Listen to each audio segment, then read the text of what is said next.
இன்னைக்கு ஜாமுன் குலுக்கி செய்யலாமா? நாங்கள் நம்ம ஜாமுன் வாங்கிட்டு வந்திருக்கோம், நறுக்கிட்டு இருக்கோம். ஜாமுன் குலுக்கி செய்யலாம். ஒரு எலுமிச்சம்பழம்.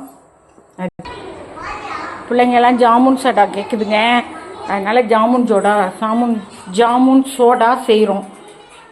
இது அந்த நாகப்பழம் போட்டிருக்கோம், மின்ட்டு போடுறோம்.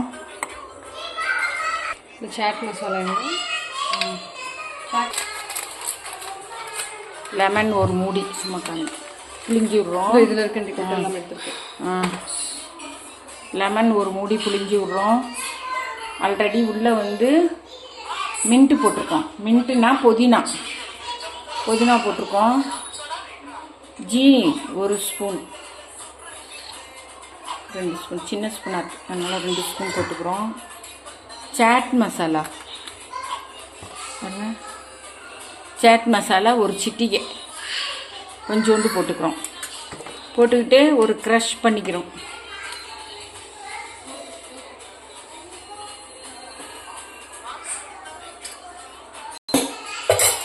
எல்லாத்தையும் போட்டு ஒரு க்ரஷ் பண்ணிக்கிறோம்.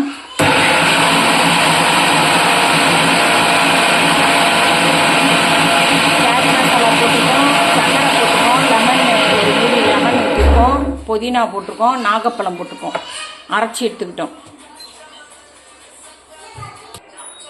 பாருங்க, சோடா வாங்கி வச்சுருக்கோம். அவ்வளோதான், இதுக்குள்ளே இன்க்ரிமெண்ட்ஸ் அவ்வளவுதான். இதே மிளகாத்தூளும் உப்பும் கலந்து வச்சுருக்கோம். ஒரு சின்ன டம்ளர் வாயில் லெமன் கலந்துட்டு இதை வைக்கிறோம். வச்சுட்டு அதில் அந்த டம்ளருக்குள்ளார இந்த நாகப்பழ பேஸ்ட் இருக்கு இல்லையா, நாகப்பழம் இதெல்லாம் போட்ட பேஸ்ட் இருக்கு இல்லையா, அதை கொஞ்சம் போட்டுக்கிறோம். போட்டுக்கிட்டு இந்த டம்ளரில் சோடாவை ஊற்றுறோம். சோடா ஊற்றிக்கிறோம். போடுறோம், இதை உள்ளே போடுறோம். பாருங்க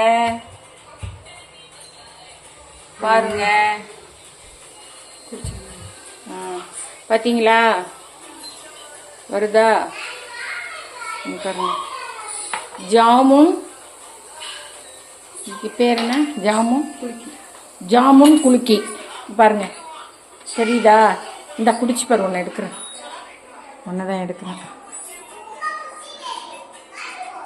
எப்படி இருக்கு டேஸ்ட்டு எப்படி இருக்கு? சூப்பராக இருக்கா? ஜாமுன் குலுக்கி செஞ்சு பாருங்க, நல்லா இருக்கும்.